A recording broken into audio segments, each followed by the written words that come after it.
Pas ndarjes nga jeta të Papa Franceskut, spekulimet për pasuesin e tij janë intensifikuar në një kontekst ku shumica e kardinalëve të Kolegjit të Kardinalëve janë emëruar nga Francesku. Zgjedhja e pasuesit mund të reflektojë vazhdimsinë e vizionit të tij. Megjithatë, disa figura dalin si kandidat të mundshëm për të udhëhequr Kishën Katolike në kapitullin e ardhshëm. I pari është kardinali Pietro Parolin, i cili është 70 vjeç dhe është nga Italia. Aktualisht sekretari i shtetit të Vatikanit, Parolin ka shërbyer afër Papa Franceskut për më shumë se një dekadë, me një karrierë diplomatike të pasur në vende si Nigeria dhe Meksika. Ai është parë si një kandidat i moderuar që mund të vazhdojë linjën e Papa Franceskut. I dyti është kardinali Luis Antonio Tale, nga Filipinet dhe është 67 vjeç, një figurë e njohur për angazhimin e tij pastoral dhe përpjekjet për të përfshirë grupe të marginalizuara. Tale është quajtur paupi aziatik për shkak të qasjes së tij të ngjashme me Papa Franceskun. Nëse zgjidhet, ai do të ishte papa i parë nga Azia. Kardinali Peter Erdo është nga Hungaria dhe është 72 vjeç. Një figurë konservatore, Erdo ka shprehur kundërshtimin ndaj praktikave si pranimi i komunionit për divorcin dhe riemëruarit. Ai është parë si një kandidat që mund të ofrojë një kthes drejt traditës doktrinore të Kishës Katolike. Zgjedhja e papës është një proces kompleks dhe shpesh i paparashikueshëm, ndërsa këta kandidat kanë shanse të konsiderueshme. Vetëm konklava do të vendosë për të ardhmen e Kishës Katolike.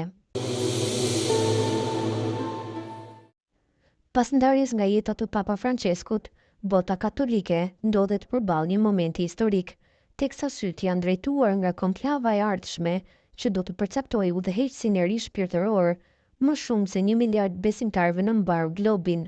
Në këtë atmosferë reflektimi dhe prikjeje, një emër që ka tërhequr vëmendjen e disa vëzhguesve, sidomos në Ballkan, është ai i Mzot Angelo Masafras, arqipeshkëv i Shkodrës Pultit në Shqipëri, edhe pse kjo mund të duket si një skenar i largët, në një kishë gjithnjë e më e hapur ndaj periferive, nuk mund të përjashtohet asgjë. I Mzot Angelo Masafra ka lindur në San Marzano di San Giuseppe, Itali, më 23 mars 1949, në një komunitet me rrenjë arbëreshe, që në rini ai u angazhua në misionin e kishës, duke ju bashkuar urdhrit franceskan. U shugurua prift më 21 shtator 1974 dhe pas rënies së komunizmit në Shqipëri, u dërgua në Shkodër për të ndihmuar rindërtimin e jetës kishtare në një vend që kishte vuajtur dekada ateizëm shtetëror. Ai u bë peshq i rrshenit në vitin 1996 dhe më vonë arqipeshkëv metropolit i Shkodrës dhe Pultit më 1998, një pozicion që e mban edhe sot. Në këtë rol, Masafra ka treguar për kushtim të thellë ndaj kishës shqiptare, ka ndihmuar në ringritjen e strukturave fetare, ka promovuar dialogun ndërfetar dhe ka qenë zë i paqes dhe tolerancës në një rajon me ndjeshmëri historike. Për shumë shqiptar ai është bërë një figurë e respektuar, jo vetëm si udhëheqës fetar, por edhe si qytetar i nderuar që e ka bërë Shqipërinë pjesë të zemrës së tij. Por pse Masafra? Për të bërë pap, në teori mjafton të jesh një burr i pagëzuar katolik, por në praktik, papët zgjidhen nga radhët e kardinalëve elektues që janë në moshën 80 vjeç dhe marrin pjesë në konklav. I Mzot Masafra nuk është kardinal, por kjo nuk e bën automatikisht të pamundur zgjedhjen e tij. Historia e një raste kur papët janë zgjedhur jashtë kolegjit të kardinalëve, edhe pse kjo nuk ka ndodhur në shekuj. Megjithatë, profili i tij si një bari shpirtëror që vjen në periferitë e kishës, nga një vend i vogël por me histori të pasur martirësh e besnikërie ndaj fesë, mund të bëhet një simbolik e fuqishme. Papa Francesku vete ka vendosur fokusin tek figurat që vijnë nga realitetet e marginalizuara dhe një pap me rrënjë arbëreshe që ka shërbyer në një Shqipëri të rilindur shpirtërisht, do të ishte një vijimsi interesante këtij vizioni. Mundësi të vogla, por domethënëse, po të jemi realist, shanset e Masafrës të zgjidhet pap janë shumë të vogla.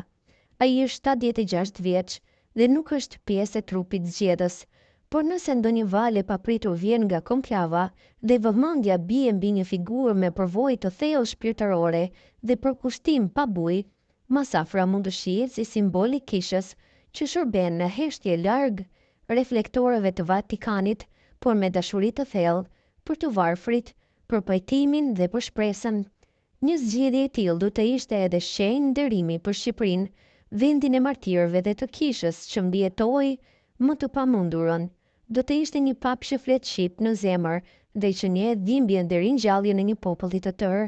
Në fund të fundit, edhe nëse masafra nuk zgjidhet pap, emri i tij që qarkullon në diskutime simbolike për pasardhësinë e Franceskut është një dëshmi e rëndësishme, tregon se Kisha Katolike është shumë një strukturë hierarkike, ajo është një bashkësi shpirtrash që jetojnë dhe punojnë për dashurinë dhe të vërtetën nga Shkodra deri në Vatikan.